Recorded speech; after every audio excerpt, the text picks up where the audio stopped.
Vandanalu to all of you in the blessed name of our Savior Jesus Christ. మన రక్షకుడును ప్రభువునైన యేసుక్రీస్తు నామములో అందరికీ ప్రేమ వందనాలు. We were meditating upon the importance of family and the church and our involvement and role in the family and the church. సంఘం గురించి అలాగే మన కుటుంబం గురించి మనం ధ్యానం చేస్తూ ఉన్నాం. సంఘంలో కుటుంబంలో మన బాధ్యతలను గురించి మనం వింటూ ఉన్నాం. We have seen the instruction that is given equally to both the church and the family. కుటుంబంలో మనం ఎలా ఉండాలో సంఘంలో ఎలా ఉండాలో ప్రభు మనకు అనేకమైన సూచనలు ఇచ్చాడు. We have seen the importance of loving each other. సంఘంలో కుటుంబంలో పరస్పరం ప్రేమ ఎలా ఉండాలో మనం చూసాం. And also we have seen the importance of living together. అంత మాత్రమే కాదు, కలిసి జీవించటం అనే దాని గురించి కూడా మనం చూస్తూ వచ్చాం. We were also looking at the importance of living in peace. సమాధానముగా కలిసి ఉండుట అనే దాని గురించి కూడా మనం గమనించాం. There are possibilities a person can get angry upon the other person.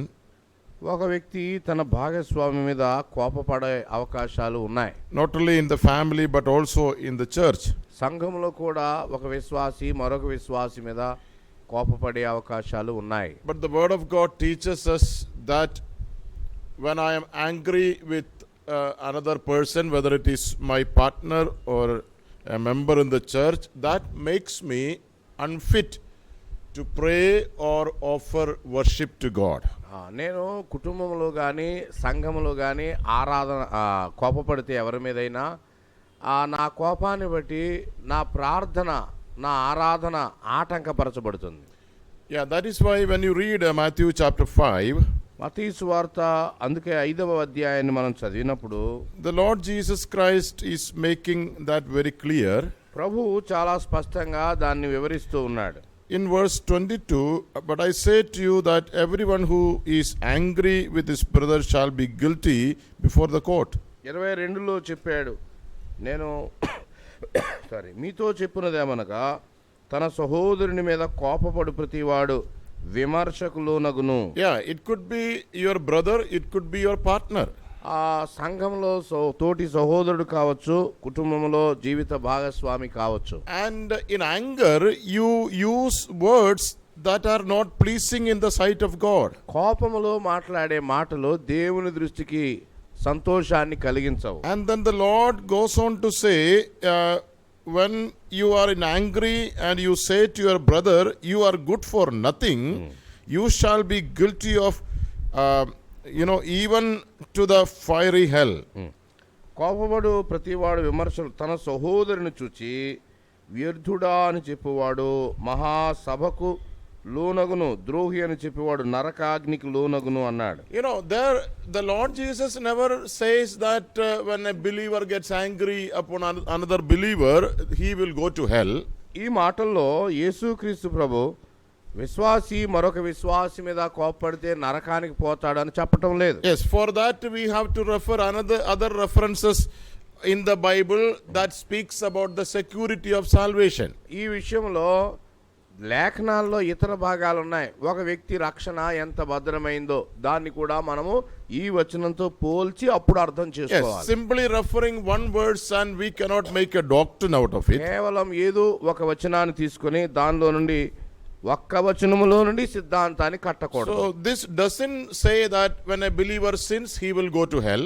ఈ వచనం ఇది కూడా ఒక వ్యక్తి పాపం చేస్తే నరకానికి వెళ్ళిపోతాడు అని కూడా చెప్పడం లేదు. But it means that even getting angry against a brother, how serious that sin in the eyes of God. ఇక్కడ ప్రభు చెప్పదలిచింది ఏమిటంటే ఒక సహోదరుడు కోపపడి తన సహోదరుని అతడు వ్యర్థుడా అని చెప్తుంటే దేవుని దృష్టిలో అది ఎంతో తీవ్రమైనది అని గ్రహించాలి. Yeah, it's a serious sin which can take a person to hell.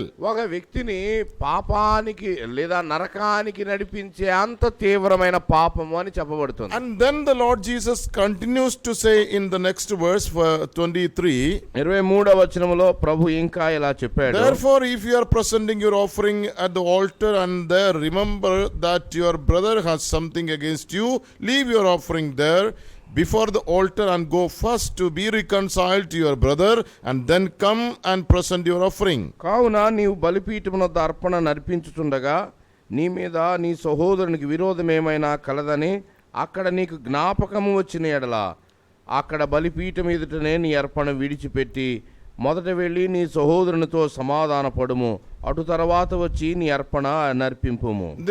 That means, you spoke against your brother or your partner in anger. You spoke something that you should never have spoken. దాని అర్థం ఏమిటంటే, ఒక కోప సమయంలో నీ తోటి సోదరుడితో నువ్వు కాని మాట, ఎప్పుడు అనని మాట నువ్వు అన్నావు. And then without resolving that problem, you are going to the presence of God to worship or pray. ఆ సమస్య పరిష్కరించబడకుండా ఆరాధనకు వెళ్ళిపోయావు. Now when you got angry against your brother or your partner, she is hurt or he is hurt. నీ సహోదరుడి మీదో లేదా నీ భాగస్వామి మీదో కోపపడ్డా, వాళ్ళు గాయపడ్డారు. Yeah. After hurting another person, you cannot come and present your offering before God. ఇతరులకు గాయం చేసి నీవు ఆరాధన అర్పించలేవు. And that is what the Lord Jesus says primarily. First, you go and get reconciled. అందుకనే ప్రభు మొదటిగా చెప్తున్నాడు, మొదట సమాధానపడు. Yeah, then come and offer worship. అటు తర్వాత అర్పణ అర్పించు. That means the problem in interpersonal relationships makes you unfit, unworthy to offer praise and prayer before God. ఇక్కడ ఉన్న సమస్య ఏమిటంటే, నీవు ఆరాధించటానికి, నీవు ప్రార్థించటానికి తోటి వ్యక్తులతో అసమాధానం అనేది నీకు ఆటంకంగా ఉంటుంది అని గ్రహించాలి. Husband and wife also should be very careful about it. అలాగే భార్య భర్తలు కూడా ఈ విషయంలో జాగ్రత్తగా ఉండాలి. That means whenever there is an anger and whenever there are words spoken against each other in bitterness, as soon as possible resolve it. దాని అర్థం, ఒక ఇంటిలో ఉన్న భార్య భర్త ఒకరి పట్ల ఒకళ్ళు వాళ్ళు కఠినంగా లేదా దుఃఖకరంగా మాట్లాడుకుంటే దాన్ని త్వరగా పరిష్కరించుకోవాలి. Having hurting one brother, you cannot be peace with God. ఒక వ్యక్తిని గాయపరిచి దేవునితో సమాధానముగా ఉండడం అనేది సాధ్యం కాదు. In 1 Peter chapter 3, పేతురు మొదటి పత్రిక 3వ అధ్యాయంలో there also Peter is dealing with the family. పేతురు కుటుంబాలను గురించి చెప్తున్న అధ్యాయం ఇది. In verse 7, Peter says, you husbands in the same way live with your wives in an understanding way as with someone weaker, since she is a woman, and show her honor as a fellow heir of grace of life, so that your prayers will not be hindered. 7వ వచనంలో మనం చూస్తాం, అటువలనే పురుషులారా, జీవము అను కృపావరములో మీ భార్యలు మీతో పాలివారై ఉన్నారని ఎరిగి ఎక్కువ బలహీనమైన ఘటమని భార్యను సన్మానించి మీ ప్రార్థనలకు అభ్యంతరము కలుగకుండునట్లు జ్ఞానము చొప్పున వారితో కాపురము చేయుడి. Yes, this is primarily spoken to husbands. నిజానికి ఈ వాక్యము పురుషులతో మాట్లాడుతున్న వాక్యము. You live with your partner in an understanding way. నీవు ఓ భర్త, నీవు నీ భార్యతోటి అవగాహనతో కూడిన బంధములో ఉండాలి. In other words, if you are a short tempered person, మరొక మాటలో చెప్పాలంటే నీవు కోపిష్టివైతే, and if your passions are not under your control, ఒకవేళ నీ భావోద్వేగాలు అదుపులో లేనివి అయితే, and you lose your temper and you speak out everything that is in your heart, నీ హృదయంలో ఉన్నవన్నీ మాట్లాడేస్తూ ఉన్నావు, దాని మీద నీకు అదుపు లేని వాడవైతే, that can hurt the other person. ఇతరులను అది గాయపరచగలదు. And if that happens in the family, primarily the family prayer will be affected. ఎప్పుడైతే అలాగున కుటుంబంలో జరిగిందో, కుటుంబం యొక్క ప్రార్థన ఆటంకపరచబడుతుంది. Yes, that is definite. If there is a friction between the husband and wife, భార్య భర్త మధ్య ఖచ్చితంగా ఒక సంఘర్షణ జరుగుతుంది. family prayer will be affected. వారి మధ్య కుటుంబ ప్రార్థన You ప్రభావితమైపోతుంది. cannot sit together and pray. కలిసి కూర్చుని ప్రార్థించలేరు. Maybe for formality or for doing a duty you may be able to do that. ఒకవేళ ప్రార్థన చెయ్యాలి కాబట్టి యాంత్రికంగా ఒకవేళ ప్రార్థనకు కూర్చుంటారేమో గాని, But you are not of one mind. మీరిద్దరు ఏకభావంతో ప్రార్థనలో కూర్చోలేరు. No, remember the same thing is applied in the assembly. సంఘములో కూడా అలాగునే ఆ సూత్రము వర్తిస్తుందని If a గ్రహించాలి. brother or sister has any bitterness against the other person, ఒక సోదరుడు లేదా ఒక సోదరి సంఘములో మరొక వ్యక్తి మీద కష్టం పెంచుకుంటే, make sure that next time when you gather together for prayer or worship, before that you need to resolve that problem with the brother or sister. ఆ సంఘం యొక్క తర్వాత కూడికకు వచ్చే లోపుగానే ఆ సోదరునితో ఆ సోదరితో మనము విషయాలు చక్కబరుచుకోవాలి. Yeah, otherwise the indication of the Lord Jesus is, without being reconciled to your brother, your offering will not be accepted here. ప్రభు చెప్పినట్లుగా ఒకవేళ తోటి విశ్వాసులతో సమాధాన పడకుండా మన ఆరాధన మన ప్రార్థన అంగీకరించబడదు అని ఆయన So చెప్తున్నారు. living in peace is very essential. సమాధాన స్థితిలో జీవించడం అత్యవసరం. In the book of Proverbs you have many references where it is very important thing to have your passions under control. సామెతల గ్రంథంలో మన యొక్క అనేక రకములైనటువంటి విపరీతమైనవి వాటిని అదుపులో ఉంచుకోవాలని ఎన్నో సూచనలు చెప్పారు. We will read one or two verses. 1-2 వచనాలు మనం Come to చదువుతాము. chapter 29 of book of Proverbs. 29వ అధ్యాయము సామెతల గ్రంథము. Chapter 29 verse 11. 29వ అధ్యాయము 11వ వచనం. There you read about a foolish person. అక్కడ బుద్ధిహీనుని గురించి మనం చూస్తాం. A fool always loses his temper, but a wise man holds it back. బుద్ధిహీనుడు తన కోపమంతా కనపరుచును, జ్ఞానము గలవాడు కోపము అణుచుకొని దానిని చూపకుండును. Yeah, a short-tempered person is a fool. కోపాన్ని అణుచుకోలేని వాడు కోపిష్టి బుద్ధిహీనుడు. What is the meaning of short temperament? కోపిష్టి అంటే అర్థం ఏమిటి?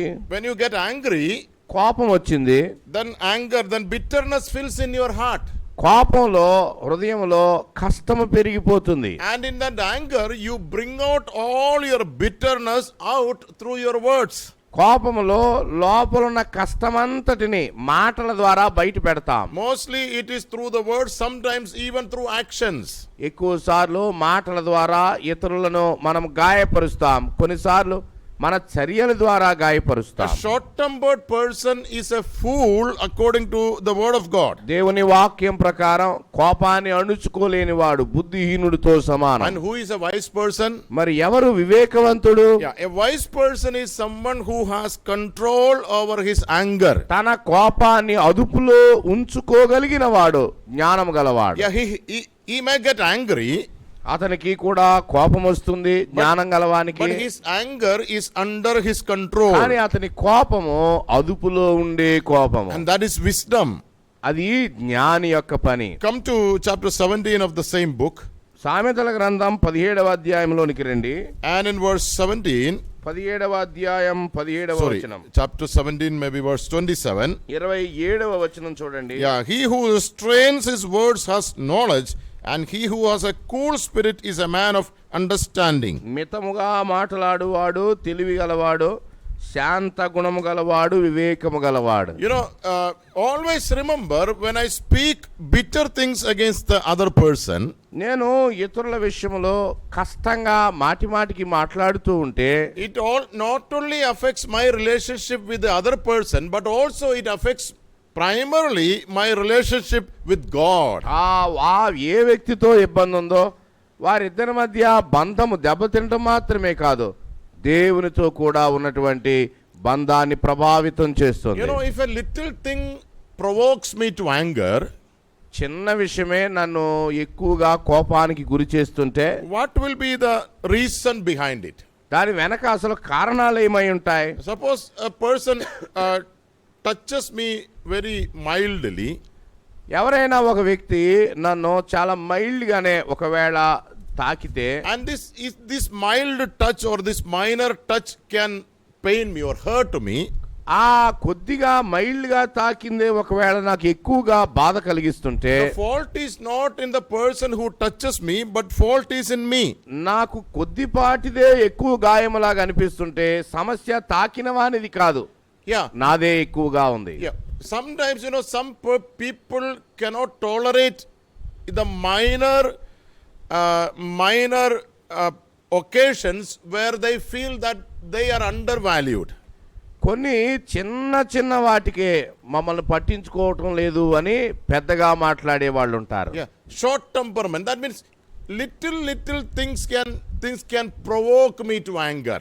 ఒక వ్యక్తి చిన్న చిన్న విషయాలకే పెద్దగా కోపపడిపోవటం, And that is a very serious problem in family life. కుటుంబ జీవితాల్లో అది ఎంతో తీవ్రమైన సమస్య. And I believe one of the reasons why I am short temper or little things can provoke me is because I am full of self. I am a proud person.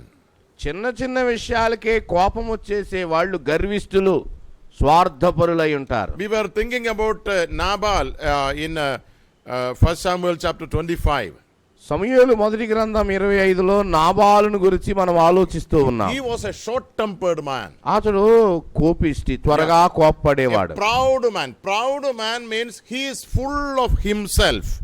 గర్విష్టి దాని అర్థం ఏంటంటే అతడు అత్యంత స్వార్థపరుడు. If I am full of myself, నేను ఎక్కువ స్వార్థపరుడిని అయ్యేంత వరకు I have no place, no space for other people. నేను స్వార్థపరుని అంటే నా జీవితంలో ఇతరులకు స్థానము లేదు. And I think big about me. నా గురించి నేను గొప్పగా ఊహించుకుంటాను. I am very valuable in my sight. నా దృష్టిలో నేను చాలా విలువైన వాడిని అయిపోతాను. And if somebody speaks something mild against me, ఇలాంటి పరిస్థితుల్లో ఎవరైనా నా గురించి చిన్నగా మాట్లాడినా I lose my sleep. వెంటనే నాకు నిద్ర పట్టడం ఆగిపోతుంది. I am disturbed. నేను డిస్టర్బ్ అయిపోతున్నాను. And I think always about, retaliation or revenge. నేను ఎలాగున ప్రతీకారం చేయాలి, దూషణకు బదులు ఎలా దూషించాలి అనే బుర్రలో అన్ని ఆలోచనలు తిరుగుతానే And then ఉంటాయి. always I am thinking to somehow destroy the other person. ఏ విధంగానైనా అవతల వ్యక్తిని నాశనం చేయాలి అనే ఆలోచనలు వస్తాయి. This can happen in the family. కుటుంబాల్లో కూడా ఇలాగ జరగనవచ్చు. And generally it happens in the assembly. సంఘాల్లో సాధారణంగా అలాగే జరుగుతుంది. So what should we do? మనం ఏం చేయాలి ఇలాంటి పరిస్థితుల్లో? Paul says in the book of Colossians, mortify the members of your flesh. పౌలు కొలస్సీ పత్రికలో చెప్పాడు, మీ శరీర అవయవములను చంపివేయుడి అన్నాడు. Yeah, these are the work of the flesh. ఇలాంటి కోపము ఇవన్నీ శరీర క్రియలు. In verse 8 we will read chapter 3 of Colossians. కొలస్సీ పత్రిక 3:8లో మనం ఇలా చదువుతాం. Now you also put them all aside, anger, wrath, malice, slander and abusive speech from your mouth. ఇప్పుడైతే మీరు కోపము, ఆగ్రహము, దుష్టత్వము, దూషణ, మీ నోట బూతులు అను వీటినన్నిటినీ విసర్జించుడి That అన్నాడు. means every believer, every husband and wife should pray about this. ప్రతి భర్త, ప్రతి భార్య ఈ విషయాల్లో ప్రార్థన చేయాలి. God help me to put away these things from me. ప్రభువా, నా జీవితంలో నేను వీటిని విసర్జించడానికి సహాయం చేయండి అని అడగాలి. These things not only affect my relationship with my partner or other brothers, but it primarily affects my relationship with God. నా తోటి వారితో ఉన్న సంబంధాలు పాడైపోవటం మాత్రమే కాదు, దేవునితో ఉన్న సంబంధం కూడా దెబ్బతింటుంది అని గ్రహించాలి. In the Old Testament we have an illustration. పాత నిబంధనలో మనకు ఒక ఉదాహరణ ఉన్నది. After David defeated Goliath, దావీదు గొల్యాతును ఓడించిన తరువాత and when he was coming back, అతడు తిరిగి వస్తూ ఉన్నప్పుడు we read about women singing a song in praise of David. స్త్రీలు గాన పరిచర్య చేస్తూ దావీదును వాళ్ళు ప్రశంసిస్తున్నారు. And they were singing Saul killed 1,000 and David killed 10,000. వారు ఏమని పాడుతున్నారు? సౌలు వేల కొలది, దావీదు 10,000 కొలది శత్రువులను హతము చేసిరి అని పాడుతున్నాడు. Actually, they did not say anything bad against Saul. నిజానికి ఆ విషయంలో సౌలుని గురించి ఆ స్త్రీలు ఏమీ తప్పుగా చెప్పలేదు. They just simply told a fact. వారు ఉన్న విషయాన్నే పాడుతా ఉన్న స్త్రీలు. Saul also killed. సౌలు కూడా హతము చేశాడు. But David killed more than Saul. దావీదు సౌలు కంటే ఎక్కువ హతము చేశాడు అని పాడారు. Remember, a man full of self can never bear it, never tolerate it.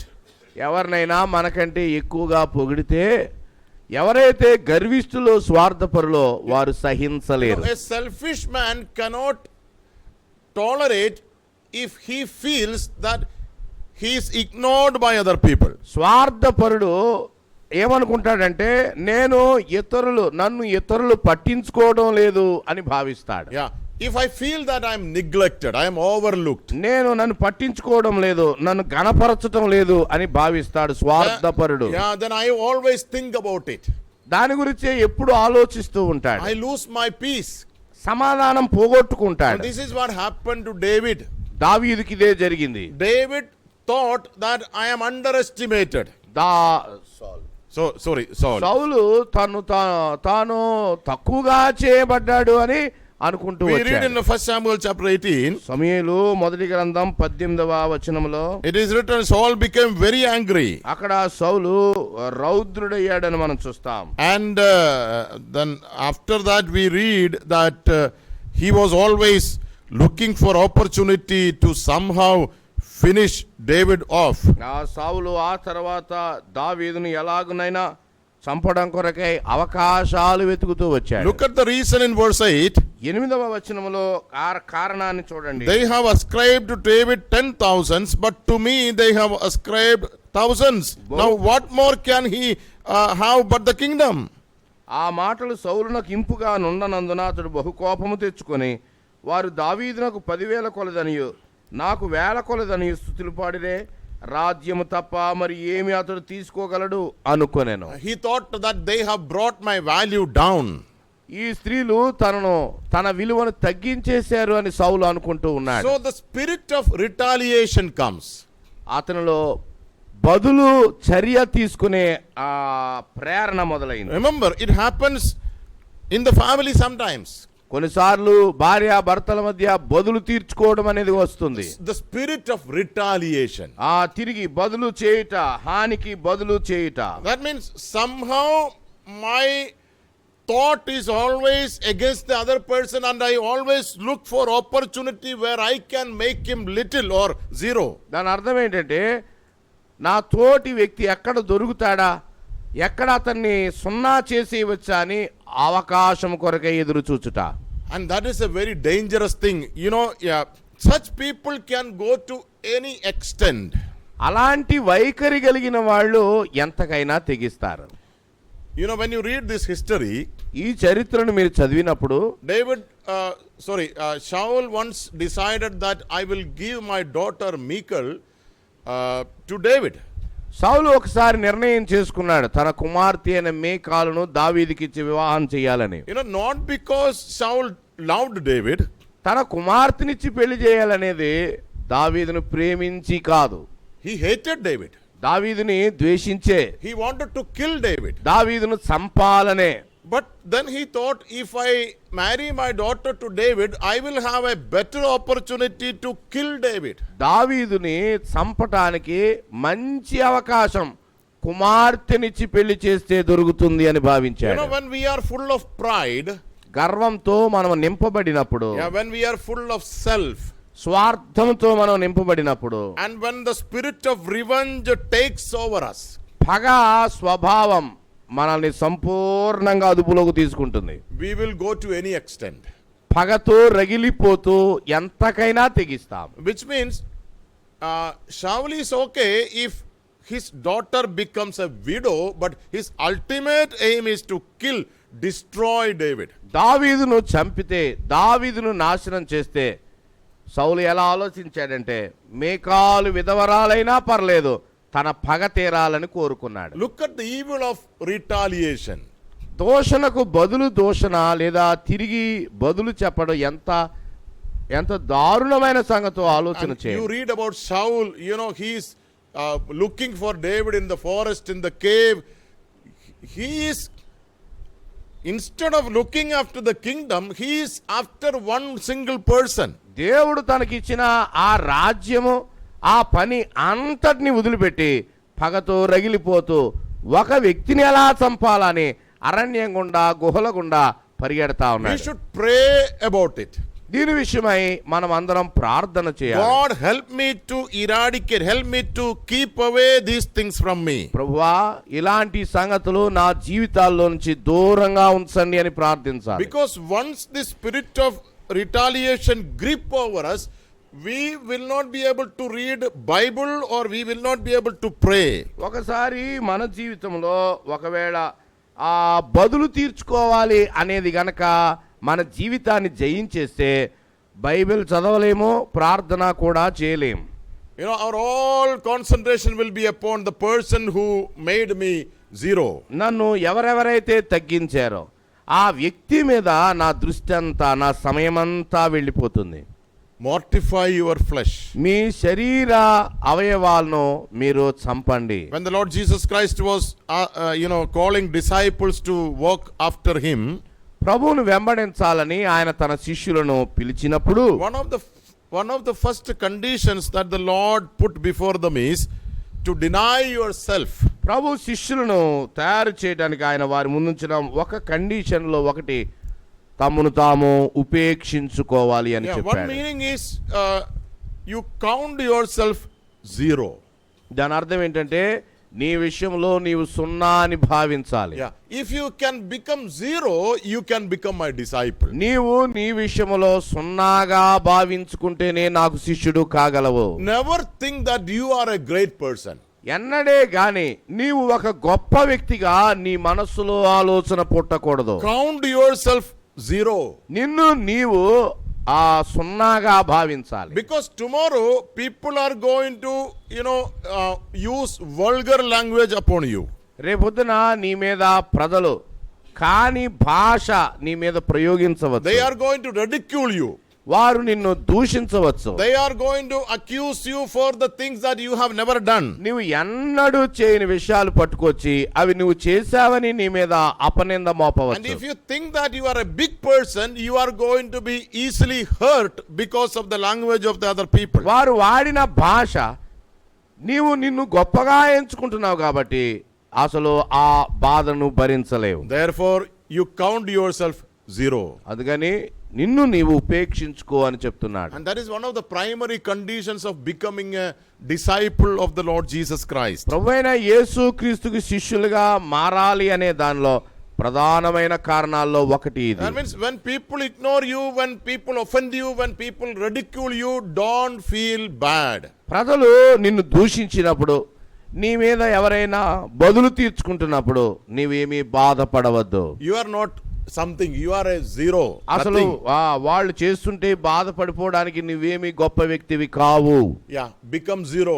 నీవు ఒక సున్నావి అయిపోవాలి. If I am zero, then that means there is no point of retaliation. There is no spirit of retaliation. నేను సున్నా అని భావించినప్పుడు ఎవరైనా నన్ను తిడుతుంటే దూషిస్తుంటే నేను ఎలాగ బదులు ఇస్తాను? బదులే లేదు ఇక నా దగ్గర. If I count myself nothing, నా గురించి నేను ఏమీ కాదు అని నేను ఎంచుకున్నప్పుడు, and then somebody tells me that you are nothing, నేను నన్ను ఏమీ కాదని ఎంచుకున్నాను, ఇంకొకళ్ళు ఎవరో వచ్చి నువ్వేం కాదు అన్నారు, and what will be my reaction? ఇప్పుడు నా చర్య ఏమై ఉంటుంది? I will say, you said the right thing, I am nothing. వాళ్ళు మనల్ని అన్నప్పుడు కరెక్ట్ గా చెప్పారండి అని అనాలి మనం.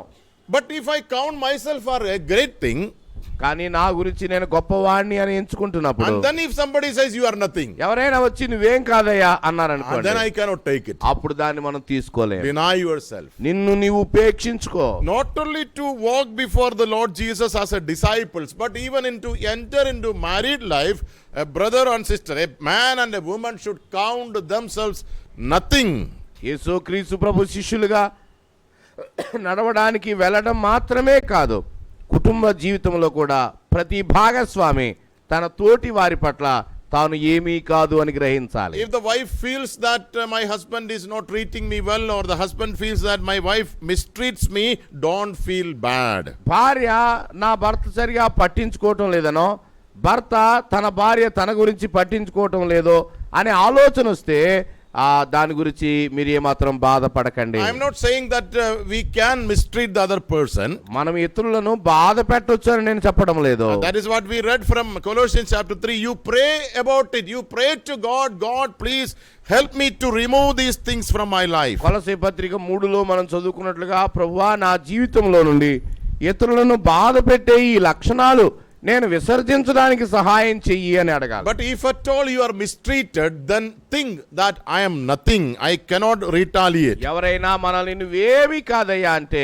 అవును కదా నేనేమీ కాదు కదా అని నేను నిజముగా భావించినప్పుడు తిరిగి స్పందించను. So spirit of retaliation is a very dangerous thing. తిరిగి పగ తీర్చుకోవడం అనేది ప్రమాదకరమైన చర్య. But some people have a spirit of one way the spirit of suicide. కొంతమందికి ఆత్మహత్య చేసుకునేటువంటి లక్షణాలు ఉంటాయి. We have a person in the Old Testament who committed suicide. పాత నిబంధన గ్రంథంలో ఆత్మహత్య చేసుకున్న ఒక వ్యక్తిని మనం చూస్తాం. He hanged himself. తను తాను ఉరి పెట్టుకుని చనిపోయాడు. In the New Testament we have Judas Iscariot. అలాంటి పని కొత్త నిబంధనలో ఇస్కరియోతు యూదా చేశాడు. In the Old Testament there is a person by the name of Ahithophel. అహీతోపేలు అనేవాడు పాత నిబంధనలో ఉరి పెట్టుకుని చనిపోయాడు. He used to be a counselor to King David, and when Absalom became the king, he became a counselor to Absalom. దావీదుకు ఆలోచన చెప్పేవాడిగా ఆరంభంలో అహీతోపేలు ఉన్నాడు. తర్వాత అబ్షాలోము తాను రాజుగా ప్రకటించుకున్నప్పుడు దావీదును విడిచిపెట్టి అబ్షాలోముకు ఆలోచన చెప్పేవాడిగా అహీతోపేలు మారాడు.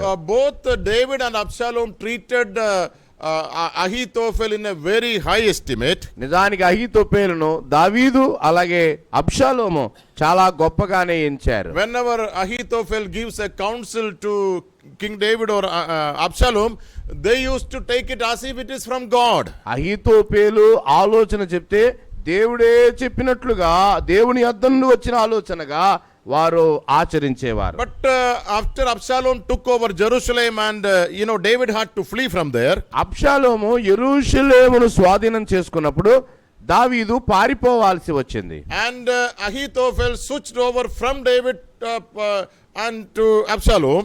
అహీతోపేలు పారిపోయిన దావీదును విడిచిపెట్టి అబ్షాలోము యొద్దకు చేరాడు. And then the war was going on between David's men and Absalom's men. దావీదు మనుషులకి అబ్షాలోము మనుషులకు మధ్య యుద్ధము జరుగుతా ఉంది. And Absalom was taking counsel from his counselors. అబ్షాలోము తన ఆలోచనకర్తల యొద్ద నుండి అతడు ఆ ఆలోచన తీసుకుంటున్నాడు. There were other counselors other than Ahithophel. అహీతోపేలుతో పాటుగా మిగతా ఆలోచనలు చెప్పే వాళ్ళు ఉన్నారు అబ్షాలోముకి. God worked in such a way that that time Absalom did not receive the counsel of Ahithophel. ఆ సమయంలో దేవుడు ఆయన ఏర్పాటులో అబ్షాలోము అహీతోపేలు చెప్పిన ఆలోచనను తీసుకోలేదు. And Ahithophel felt very bad. ఆ విషయంలో అహీతోపేలు చాలా బాధపడిపోయాడు. In 2 Samuel chapter 17, సమూయేలు 2వ గ్రంథం 17వ అధ్యాయాన్ని we have the whole history there. అక్కడ ఈ వృత్తాంతమంతా కనబడుతుంది. But we will read just one verse 23. ఒక్క వచనాన్ని మనం చదువుకుందాం. 23వ వచనం. 2 Samuel chapter 17 verse 23. సమూయేలు 2వ గ్రంథం 17వ అధ్యాయం 23వ వచనం. Now when Ahithophel saw that his counsel was not followed, he saddled his donkey and arose and went to his home, to his city, and set his house in order, and strangled himself. Thus he died and was buried in the grave of his father. అహీతోపేలు తాను చెప్పిన ఆలోచన జరగకపోవుట చూసి గాడిదకు గంత కట్టి ఎక్కి తన ఊరనున్న తన ఇంటికి పోయి తన ఇల్లు చక్కబెట్టుకొని ఉరిపోసుకుని చనిపోయాను. జనులు అతని తండ్రి సమాధి యందు అతన్ని పాతిపెట్టిరి. Now what was his problem? అహీతోపేలు సమస్య ఏమిటి? He was not removed from his office. He was not removed. No, he was not removed from his office by the king. అబ్షాలోము అతని ఉద్యోగాన్ని తీసేయలేదు. He is still a counselor. అతడు ఇంకా ఆలోచన చెప్పేవాడే. Absalom did not scold him. అబ్షాలోము అహీతోపేలును దూషించనో లేదు. There was no problem between Absalom and Ahithophel. అబ్షాలోముకి అహీతోపేలుకి మధ్య ఎలాంటి సమస్య లేదు. He would have continued as a counselor to Absalom. అబ్షాలోముకి అతడు ఆలోచనకర్తగా కొనసాగే అవకాశం ఉంది. Now what was his problem? అహీతోపేలు సమస్య ఏమిటి? His problem is that his counsel was not taken into serious. అతని సమస్య ఏమిటంటే అహీతోపేలు తాను చెప్పిన ఆలోచన సీరియస్ గా అబ్షాలోము తీసుకోలేదు. I was neglected, I was overlooked. నా మాట తీసుకోలేదు, నన్ను నిర్లక్ష్యం చేశారు, నన్ను పట్టించుకోలేదు. I cannot bear it. నేను దాన్ని భరించలేకపోతున్నాను. They should have taken my word seriously. నా మాటను వాళ్ళు తీవ్రంగా తీసుకొని ఉండాలి. I mean, they treated me as if I am nothing. వాళ్ళు ఆ సమయంలో ఇతడు ఏమీ కాదు అన్నట్లుగా వ్యవహరించారని భావించాడు. So he could not bear it. దాన్ని అతడు భరించలేకపోయాడు. The spirit of suicide. అతనిని ఆత్మహత్య చేసుకునే స్వభావం వెంటాడుతా వచ్చింది. Remember, this is what lead many people into suicide. చాలా మంది ఆత్మహత్య చేసుకోవడానికి ఇలాగుననే నడిపించబడతారు. People think that I am overlooked. ప్రజలు మేము నిర్లక్ష్యం చేయబడ్డామని భావిస్తారు. People think that nobody is concerned about me. మా గురించి ఎవరు పట్టించుకోవడం లేదు అనుకుంటారు. People think that I should be taken into consideration, but they don't do it. నన్ను వాళ్ళందరూ నా మాట చెల్లుబాటు కావాలి, కానీ నా మాట చెల్లనివ్వలేదు అని బాధపడిపోతారు. And then they think that it is better to die than to live. ఆ సమయంలో ఇక బ్రతకడం ఎందుకు, చనిపోవటమే నయము అని భావిస్తారు. You know, there are several forms of suicide. ఆత్మహత్యల్లో అనేకమైన రకాలు ఉన్నాయి. One is literal suicide. నిజంగా భౌతికంగా చనిపోయే ఆత్మహత్య. But there is another emotional or psychological type of suicide. మరొక ఆత్మహత్య మానసికమైన హత్య. You know, some people are there, if they come to know that I am neglected, they withdraw themselves to, you know, emptiness. I mean, they withdraw themselves and they never come into the front side. మరొక ఆత్మహత్య స్వభావం ఎలా ఉంటుందంటే, ప్రజలు తమను నిర్లక్ష్యం చేశారని వాళ్ళు భావించినప్పుడు ఇక ముందుకు ఏమాత్రం రారు. You know, sometimes in the assembly it happens. సంఘాల్లో కొన్నిసార్లు ఇలాగే జరుగుద్ది.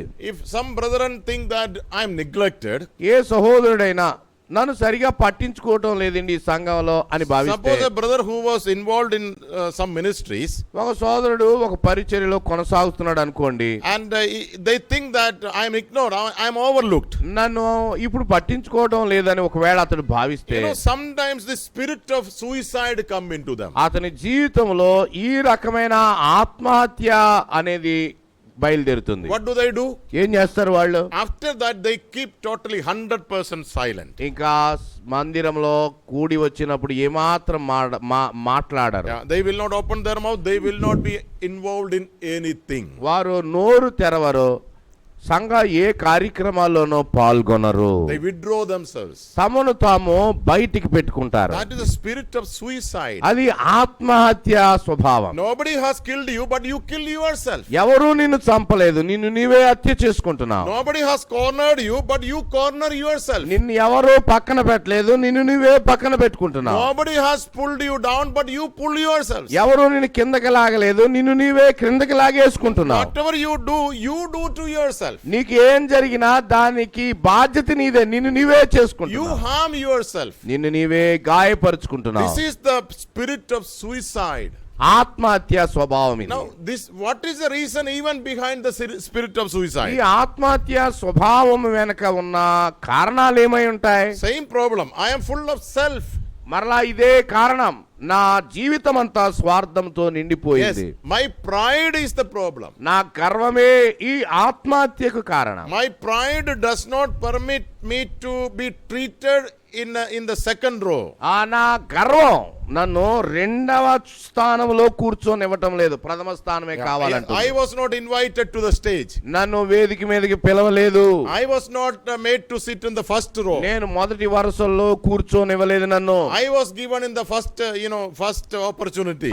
నాకు అవకాశాల్లో మొదటి అవకాశం నాకు ఇవ్వటం లేదు. I was neglected. I was overlooked. నేను నిర్లక్ష్యం చేయబడ్డాను, నన్ను పట్టించుకోవటం లేదు. That is what the Lord Jesus taught his disciples.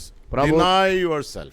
శిష్యులతో ప్రభు చెప్పిన మాట అదే, మిమ్మును మీరు ఉపేక్షించుకోండి. There are occasions when you are going to be overlooked by people. ప్రజలు నిన్ను పట్టించుకొని కొన్ని సందర్భాలు తప్పక నీ జీవితంలో ఉంటాయి. Brother, sister, we are primarily disciples of Christ. ప్రియమైన సోదరి సోదరులారా, ప్రధానంగా మనమందరం యేసు ప్రభు శిష్యులమై ఉన్నాం. I am a believer, విశ్వాసిని, I am a Christian, క్రైస్తవుని, but primarily I am a disciple. కానీ ప్రాముఖ్యంగా నేను యేసు ప్రభువును అనుసరించే శిష్యుణ్ణి. The day I was saved, that day itself I became a disciple. నేను రక్షించబడిన ఆ రోజు నుండి శిష్యునిగా మార్చబడ్డాను. We very seldom remember that we are disciples. మనం శిష్యులు అని చాలా తక్కువ సార్లు గుర్తు చేసుకుంటాం. We are happy to say I am a Christian, I am a believer. క్రైస్తవుణ్ణి, విశ్వాసిని అని ఎప్పుడు అనుకుంటాం, చెప్తాం కూడా. But we never say I am a disciple of Christ. నేను యేసు ప్రభు శిష్యుని అని మనం అనం చాలా We are సార్లు. comfortable by saying I am a believer. విశ్వాసిని అని చెప్పినప్పుడు మనకు ఎలాంటి ప్రాబ్లం రాదు. We fear to say that I am a disciple. శిష్యుణ్ణి అని చెప్పేటప్పుడు మాత్రం హృదయంలో భయము మొదలవుతుంది. Remember, there is no Christian, there is no believer who is not a disciple. శిష్యుడు కాని క్రైస్తవుడు, శిష్యుడు కాని విశ్వాసి ఉండనే ఉండడు. If I am a believer, I am definitely a disciple. విశ్వాసిని అయితే శిష్యుణ్ణే తప్పకుండా. If I am a disciple, శిష్యుణ్ణి అయితే the day I was saved, I made a covenant with Christ. నేను రక్షించబడిన మొదటి రోజునే ప్రభుతో నేను నిబంధన చేశాను. What was the covenant? ఏమిటి ఆ నిబంధన? Lord, I will not love anybody more than you. ప్రభువా, నీకంటే ఎక్కువగా నేను ఎవరిని ప్రేమించను, అది నా నిబంధన. Yeah, that was the first condition the Lord Jesus Christ placed before disciples. శిష్యుల మధ్య ప్రభు ఆయన పెట్టిన మొట్టమొదటి షరతు అది. Lord, I love you more than anybody, more than anything. ప్రభువా, దేనికంటే, ఏ వ్యక్తి కంటే, ఏ సంగతి కంటే ఎక్కువగా నిన్నే మొదట ప్రేమిస్తాను. That means for your sake, if I need to leave anybody or anything, I am ready to do that. దాని అర్థం ఏంటంటే, నీ కొరకు ఎవరినైనా ఏ విషయాన్నైనా విడిచిపెట్టాల్సి వస్తే దానికి నేను సిద్ధంగా ఉన్నాను అని అర్థం. You are my first love. నా ప్రేమ మొదటి స్థానం నీకే. All others are in the second place. తర్వాతే మిగతా వాళ్ళంతా. That was the first covenant I made with him. శిష్యుడిగా చేయబడేటప్పుడు ప్రభుతో మనం చేసిన And the నిబంధన second మొదటిది. covenant I made with him, ఆయనతో చేసిన రెండవ నిబంధన, Lord, I count myself as zero.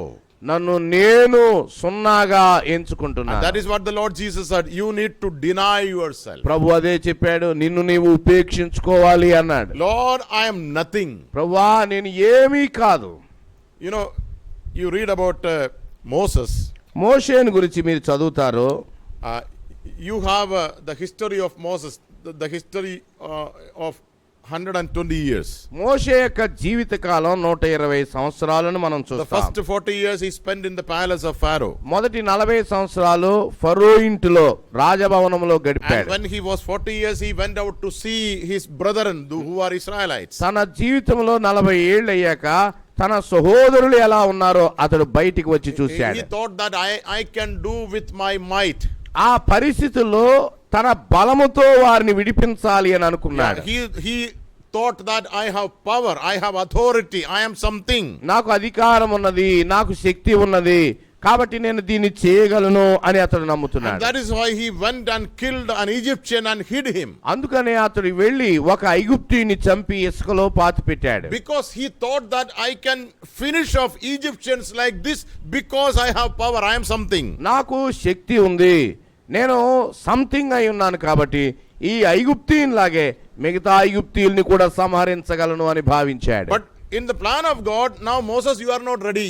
As long as you think that you are something, I don't need you. నీవేదో నీ స్వశక్తి చేత చేయగలవు అని నమ్ముతున్న మోషే, నా పనికి నీవింకా సరిపోవయ్యా, నీకు నేర్పు పాఠం కావాలి అని Because భావించాడు. Moses, you need to be a disciple. Although that word phrase you cannot find in the Old Testament. పాత నిబంధనలో శిష్యుడు అనే మాట మోషే విషయంలో కనబడకపోయినప్పటికీ మోషే శిష్యుడు కావాలి. In the New Testament context, we don't read that. క్రొత్త నిబంధన శిష్యత్వం అనే భావన పాత నిబంధనలో మనం చూడము, కానీ But in fact, Moses, you need to be my disciple. నిజానికి మోషే దేవునికి శిష్యుడు కావాలి. But as long as you think that you are something, you are not fit to be my disciple. నీవు శిష్యుడు కానంత వరకు నా సేవకే పనికిరావని ఆయన And then చెప్తున్నాడు. God sent Moses to the wilderness for another 40 years. మరొక 40 ఏళ్ళు ఆయన తర్ఫీదు కొరకై అరణ్యానికి మోషేను పంపాడు. And after 40 years, God appeared to Moses. 40 ఏళ్ల తర్వాత ప్రభు మరలా మోషేకు కనపడ్డాడు. And then God was telling Moses, Moses, I am going to send you to Pharaoh. మోషే నేను ఇప్పుడు నిన్ను ఫరో యొద్దకు You know, the పంపిస్తున్నాను. language of Moses is changed. మోషే భాష మారిపోయింది. Attitude of Moses about himself is changed. మోషే తన గురించి తాను ఏమనుకునేవాడో ఇంతవరకు అది కూడా మారిపోయింది. Before 40 years, he thought, I am something. 40 ఏళ్ల క్రితం తాను ఏదో గొప్పవాణ్ణి అని అనుకునేవాడు. And after 40 years, after spending 40 years along with this cattle, along with the sheep, ఆ గొర్రెల యొద్ద 40 ఏళ్లు గడిపేసరికి now he says, God, I am nothing.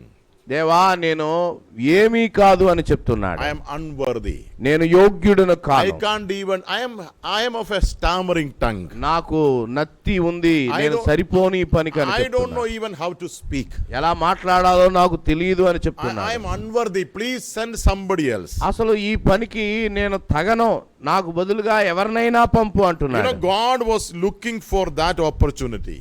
మోషే ఇలా చెప్పటం కొరకై దేవుడు ఎదురు చూస్తూ ఉన్నాడు. If you confess you are nothing, then you can follow me. నీవు వట్టివాడవు అని ఒప్పుకుంటేనే నీవు నన్ను వెంబడించగలవు. Deny yourself. నిన్ను నువ్వు ఉపేక్షించుకో. And you look at the another last 40 years of Moses. మోషే జీవితంలో ఆఖరి 40 సంవత్సరాలు మీరు This చూస్తే man was, mistreated by the people of Israel very cruelly. ఆ ఇశ్రాయేలీలు మోషేను అత్యంత నీచంగా ప్రవర్తిస్తూ వచ్చారు. And we understand that God had testified, this is the meekest man living on the earth. ఆ సమయంలో దేవుడే మోషేతో చెప్తున్నాడు, భూమి మీద ఉన్న వారిలందరిలోకెల్లా మోషే మిక్కిలి సాత్వికుడు. Because he counts himself to be zero.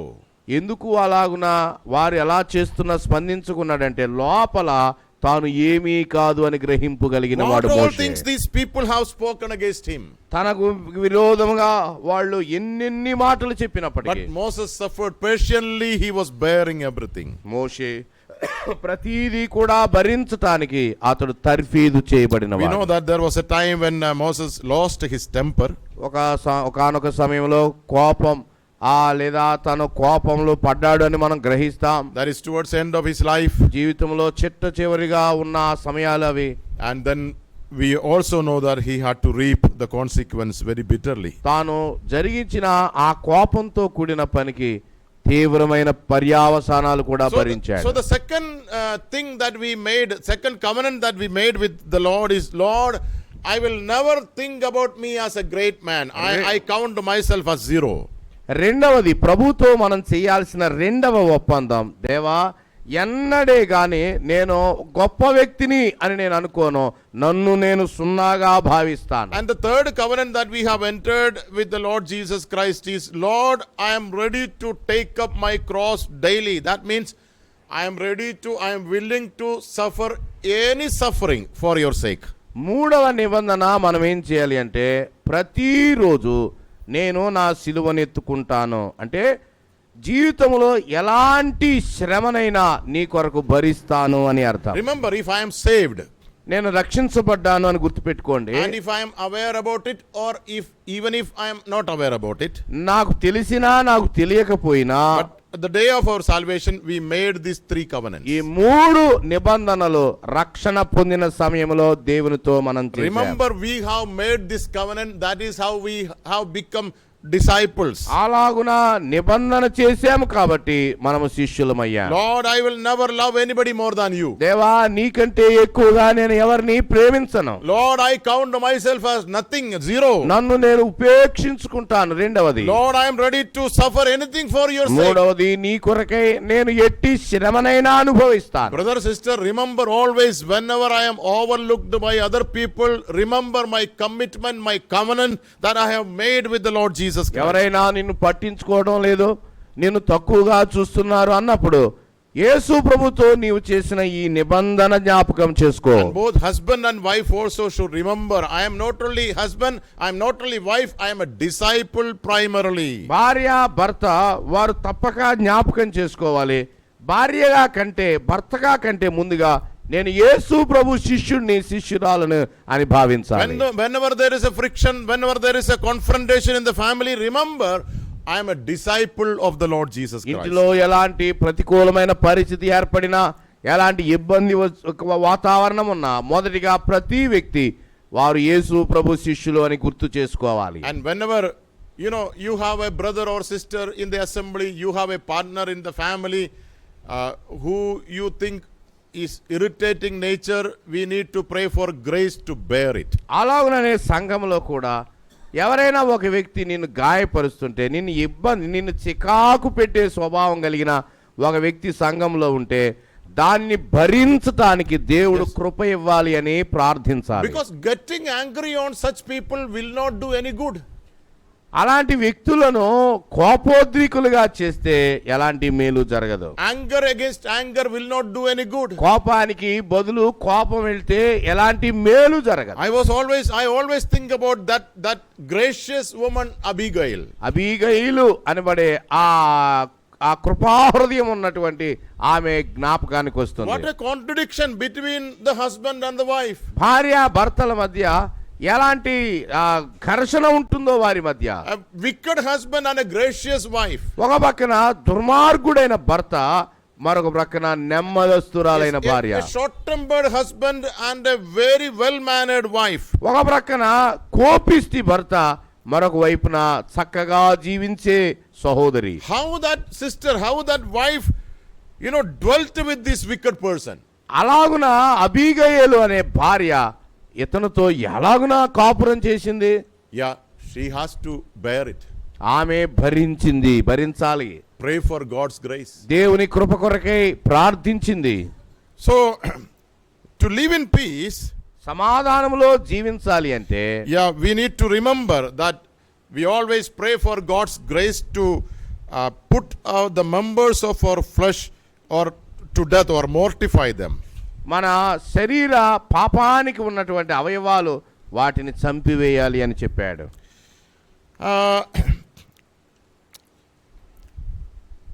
It is our duty to help each other. That is why the Lord has joined us to the church and also to our partner. సంఘాల్లో మనల్ని చేర్చింది గానీ, కుటుంబంలో జతపరిచింది గానీ, ఒకరికి ఒకరు సహాయం చేసుకోవటం కొరకై. Come to the book of Ecclesiastes chapter 4. ప్రసంగి గ్రంథం 4వ అధ్యాయం తెరవండి. There again Solomon says something about this togetherness between two people or people whom God has joined. దేవుడు జతపరిచిన వాళ్ళు ఎలా కలిసి ఉండాలో సొలొమోను ప్రసంగి 4లో చెప్తూ ఉన్నాడు. In verses 9 and 10, 9-10 వచనాలు మనం two are చదివినప్పుడు, better than one because they have a good return for their labor. For if either of them falls, the one will lift up his companion. But woe to the one who falls when there is no other to lift him up. ఇద్దరి కష్టము చేత ఉభయులకు మంచి ఫలం కలుగును గనుక ఒంటిగాడే ఇండుట కంటే ఇద్దరు కూడి ఇండుట మేలు. వారు పడిపోయినను ఒకడు తన తోడి వానిని లేవనెత్తును. అయితే ఒంటరిగాడు పడిపోయిన ఎడల వానికి శ్రమయే కలుగును. వాని లేవనెత్తువాడు లేకపోవును. There are many things that are mentioned here. చాలా సంగతులు ఇక్కడ ప్రస్తావించబడ్డాయి. But one primary thing I understand, Solomon says the purpose of joining you to either to the church or to the family is that you become a helper to the other person.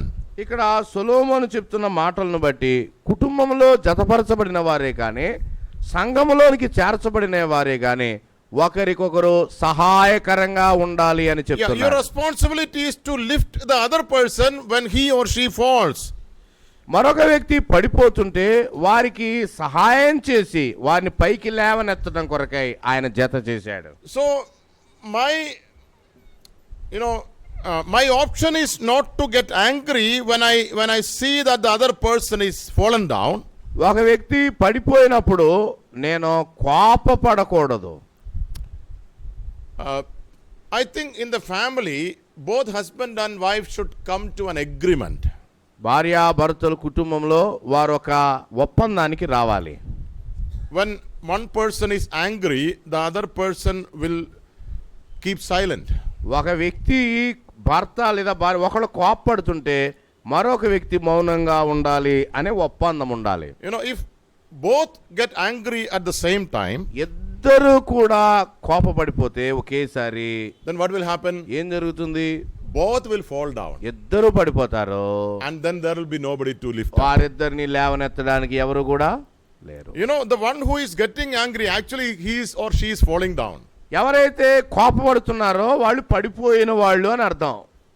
And what should the other person do? మరి అవతల వ్యక్తి ఏం చేయాలి? Don't fall down along with that partner. ఆమె కోపపడుతున్నప్పుడు నువ్వు కూడా కోపపడి పడిపోవద్దు. But keep silence. మౌనంగా ఉండు. Don't get angry. కోపగించవద్దు. Pray to God to have control over your reaction. నీ చర్య ఆమె కోపపడుతుంటనగా నువ్వు ఎలా నియంత్రించుకోవాలో ప్రార్థించు. So that after some time you can lift up the other person. అప్పుడు మాత్రమే నీవు పడిపోయిన ఆమెను తిరిగి లేపగలవు. When there is fire, you should not pour more oil or fuel into the fire. అసలే మంట మండుతూ ఉంటుండగా మరలా దానిలో మనము ఇంధనం వేయకూడదు.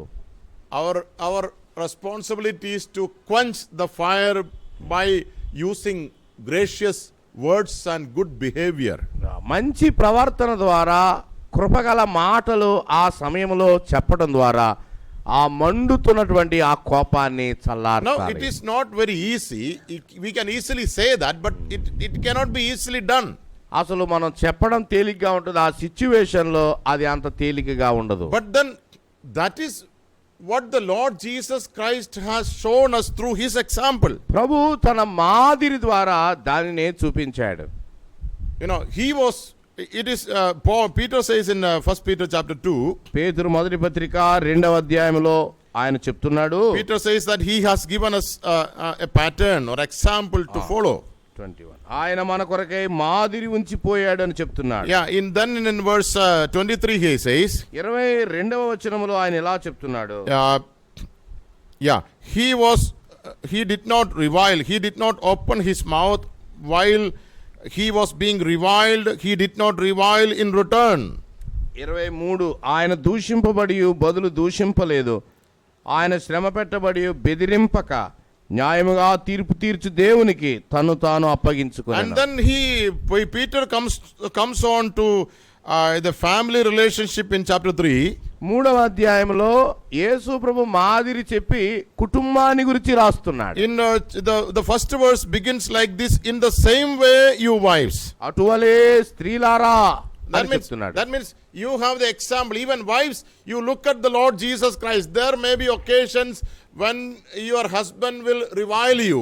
అటువలే స్త్రీలారా అంటే ఎటువలే ప్రభు ఎలాంటి శాంతాన్ని చూపించాడో నీ భర్త నీ మీద దూషణ పలుకుతున్నప్పుడు అటువలే స్త్రీలారా ఆయన మాదిరి అనుసరించండి అంటున్నాడు. But then here Peter says, don't revile back. పేతురు ఇక్కడ చెప్తా ఉన్నాడు, బదులు దూషించవద్దు. In verse 7 he says to husband, in the same way. 7వ వచనములో అటువలనే పురుషులారా. Then comes to verse 8 and 9. 8-9 వచనాలు మనం చూసినప్పుడు, to sum up, all of you be harmonious. తొదకు మీరందరూ ఏక మనస్కులై. That means both husbands and wives. భార్య భర్త వారంతా. And then he goes on to say in verse 9, not returning evil for evil or insult for insult. అక్కడ ఆయన చెప్తున్నాడు 9వ వచనములో, కీడుకి ప్రతి కీడైనా దోషణకు ప్రతి దోష అయినా చేయక దీవించుడి. Yes, when one person is on fire, try to quench the fire. ఒక వ్యక్తి కోపంతో ఉన్నప్పుడు మరొక వ్యక్తి ఆ కోపం చల్లార్చడానికి ప్రయత్నం చేయాలి. Live in peace. సమాధానంలో జీవించాలి. Remember, we were looking at the life of Job yesterday. నిన్న యోబు జీవితాన్ని మనం చూస్తున్నాం. Satan was trying his level best to make Job utter words which can dishonor God. యోబు దేవునికి అవమానకరమైన మాటలు పలకాలని అపవాది శోధిస్తున్నాడు. And initially he destroyed all his property. మొదటిగా అపవాది యోబు యొక్క ఆస్తి అంతటిని నాశనం చేశాడు. And he killed all the 10 children. 10 మంది పిల్లల్ని చంపివేశాడో, then Satan afflicted Job in his body. సాతాను యోబు యొక్క శరీరాన్ని కూడా He గాయపరిచాడు. was passing through severe pain and problems. శరీరమందు తీవ్రమైన నొప్పిని, సమస్యల గుండా యోబు వెళ్తున్నాడు. Nobody is there to look after him. అతన్ని చూసే వాళ్ళు ఎవరు లేరు. And even then Job is not telling anything against God. ఆ సమయంలో కూడా యోబు దేవునికి వ్యతిరేకంగా ఏమీ పలకలేదు. Then I believe Satan maybe thought that there is another chance for me, that is to take his wife before him అలాంటి and use him so that this man will utter something which is not right. అన్ని ప్రయత్నం చేసిన తర్వాత సాతానికి మరొక అవకాశం ఉంది అనిపించింది. అతని భార్యను రేపితే ఆ సమయంలో యోబు ఒకవేళ దేవునికి వ్యతిరేకంగా ఏదైనా పలుకుతాడేమో. Remember when his Job's wife turned against him, actually she was becoming a tool in the hand of Satan. యోబు భార్య యోబును నిందిస్తూ ఉన్నప్పుడు సాతాను చేతిలో ఆయుధంగా ఆమె మార్చబడింది. And then remember what did she say when she came to Job? ఆమె యోబు దగ్గరకు వచ్చి ఏం చెప్పిందో జ్ఞాపకం In చేసుకోండి. verse 9 of chapter 2, 2వ అధ్యాయం యోబు గ్రంథం 9వ వచనాన్ని చూస్తే, then his wife said to him, do you still hold fast your integrity? Curse God and die. 2వ అధ్యాయం 9వ వచనంలో, నీవు ఇంకనూ యథార్థతను వదలక ఇందువా, దేవుని దూషించి మరణము కమ్మనెను. What is this woman telling? ఈమె ఏం చెప్తుందో చూడండి. Curse God దేవుణ్ణి దూషించు, and you die means you are good for nothing. It's better you die. నీవు మరణించు అంటే నువ్వు బ్రతికి ఉండడం వృధా అంటుంది. Or in other words, I will count as if I don't have any husband. మరొక మాటలో చెప్పాలంటే ఆమె నాకు భర్తే లేడు అని భావిస్తానంటుంది. It's better to live without a husband than a husband like you. నీలాంటి భర్త బ్రతికి ఉండడం కంటే ఇలాంటి భర్త లేకపోవటమే మేలు అంటుంది. This is enough material for any husband to be provoked. నిజానికి ఏ భర్త అయినా కోపోద్రిక్తుడు కావడానికి ఇలాంటి మాటలు సరిపోతాయి. What was the intention of Satan? సాతాను ఉద్దేశం ఏమిటి? When this strife comes into the family, కుటుంబంలో కలహము సంభవించినప్పుడు the family life should be disturbed. కుటుంబ జీవితము కలతల పాలవుతుంది. If family life is disturbed, కుటుంబ జీవితం అది డిస్టర్బ్ అయిపోతే there will be no family prayer, కుటుంబంలో ఇక ప్రార్థన ఉండదు, no family altar. కుటుంబంలో బలిపీఠం ఉండదు. God will not be given his priority in the family. దేవుడు ఇక ఆ కుటుంబంలో ఏమాత్రం ప్రాధాన్యంగా కనపడడు. That was the intention of the devil. అది అపవాది యొక్క ఉద్దేశం. So the fire was burning in the tongue of his wife. అందుకనే ఆమె నాలుక మీద అపవాది యొక్క అగ్ని యోబు భార్య నాలుక మీద మండించబడుతుంది. But Job dealt with that situation very wisely and controlling his reaction. యోబు అలాగున మండించబడుతున్న ఆ భార్య విషయంలో అతడు చాలా తెలివిగా యుక్తముగా His ప్రవర్తించాడు. answer was in verse 10, he said to her, you speak as one of the foolish women speaks. Shall we indeed accept good from God and not accept adversity? In all this Job did not sin with his lips. 10వ వచనంలో, అందుకతడు మూర్ఖురాలు మాటలాడునట్లు నీవు మాటలాడుచున్నావు. మనము దేవుని వలన మేలు అనుభవించుదుమా, కీడును మనం అనుభవింపతగదా అనెను. ఈ సంగతులలో ఏ విషయమందును యోబు నోటి మాటతోనైనను పాపము చేయలేదు. Remember, Job did not say that you are a foolish woman.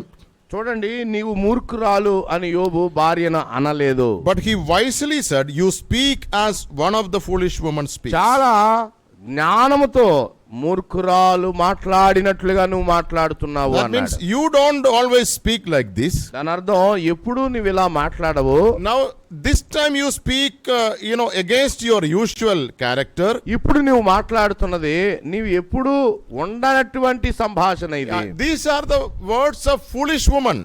ఈ నీవు మాట్లాడే మాటలు మూర్ఖురాలు మాట్లాడే మాటలు. Or in other words, Job took that situation under control by behaving wisely before this fire. మరొక మాటలో చెప్పాలంటే ఆమె కోపంతో రగిలిపోతుంటే ఆ సందర్భంలో యోబు యుక్తముగా జ్ఞానముతో ప్రవర్తించాడు. I also believe that after all the trials were over, యోబు యొక్క శ్రమలన్నీ పూర్తయిపోయిన తర్వాత ఇలా జరిగిందని నమ్ముతాను. In chapter 42, 42వ అధ్యాయం చివరి అధ్యాయంలో we read that God restored everything in a double portion to Job. యోబుకి అన్నిటినీ ఆయన రెట్టింపు ఇచ్చాడు. And then we read about his 10 more children. పిల్లలు మరి 10 మంది పుట్టారు అని మనం చూస్తాం. I believe he got that children through the same woman. ఈ స్త్రీ ద్వారానే ఆ పిల్లలు పుట్టారు అని నేను And I నమ్ముతున్నాను. also believe that later on, she confessed her sin before God and before her husband. దేవుని ఎదుట తన భర్త ఎదుట ఆమె పాపాన్ని ఒప్పుకొని ఉంటుంది అని నేను నమ్ముతున్నాను. Although that is not mentioned there, అక్కడ ఆ మాటలు ప్రస్తావించబడకపోయినప్పటికీ but I believe that truly it has happened. ఇది జరిగి ఉంటుంది అని నేను నమ్ముతున్నాను. When there is a confrontation between husband or wife or between any brother or sister in the assembly, భార్య భర్తలు పోట్లాడుకోవాల్సిన ఆ సందర్భాలు వస్తే సంఘములో పోట్లాట అనేది ఒకవేళ జరుగుతూ ఉంటే admit your mistake, నీ తప్పులను ఒప్పుకో, confess, ask for forgiveness, not only from the other person but also from God, దేవుని యొద్ద నుండి అలాగే మనుషుల యొద్ద నుండి క్షమాపణ వేడుకోండి, and pray together. కలిసి ప్రార్థించండి. Because if you're unfit, none of your sacrifices will be received by God. ఒకవేళ నీవు అసమాధానంగా ఉంటే ఏ నీ అర్పణ అంగీకరించబడదు. God has called us to live in peace. సమాధానముగా ఉండటానికే దేవుడు మనల్ని పిలిచాడు. Peace in the family, peace in the assembly. కుటుంబములో సమాధానం, అలాగే సంఘములో సమాధానము. So that when he appears, ప్రభు వచ్చినప్పుడు in 2 Peter chapter 3, Peter says he wants to see us in peace. పేతురు 2వ పత్రికలో ఆయన చెప్తున్నాడు, ఆయన మనల్ని సమాధాన స్థితిలో చూడాలనుకుంటున్నాడు. When he comes, he wants to see all of us in reconciliation with our life partners, in reconciliation with the church members. ఆ సంఘము మధ్య సమాధాన స్థితి, కుటుంబాలలో సమాధాన స్థితిని ప్రభు చూడాలనుకుంటున్నాడు. Yes, we do not know when the Lord is going to come. ప్రభు ఎప్పుడు రాబోతున్నాడో మనకు తెలియదు. Therefore, if we have any bitterness against anybody, ఒకవేళ మన జీవితాల్లో ఎవరి పట్లనైనా కష్టాన్ని పెంచుకుంటే as soon as possible, go to that brother or sister and person and ask forgiveness. ఆ సహోదరి దగ్గరికి, ఆ సహోదరుని దగ్గరికి వెంటనే వెళ్ళి క్షమించమని అడగండి. Because if there is a strife, if there is a quarrel between us, then we are unfit to offer sacrifice to God. మన జీవితాల్లో కలహము గాని పోట్లాట గాని ఉంటే ఆరాధనకు పనికిరాము. The Lord has called us to live in peace. ప్రభు మనల్ని సమాధానముగా ఉండడానికే పిలిచాడు. May the Lord bless these words for our edification. మన ఆత్మీయమైన క్షేమార్థమై ప్రభు ఈ మాటలు దీవించునుగాక. Shall we close in a word of prayer? ప్రార్థనలో మనము ముగిద్దాం. Heavenly Father,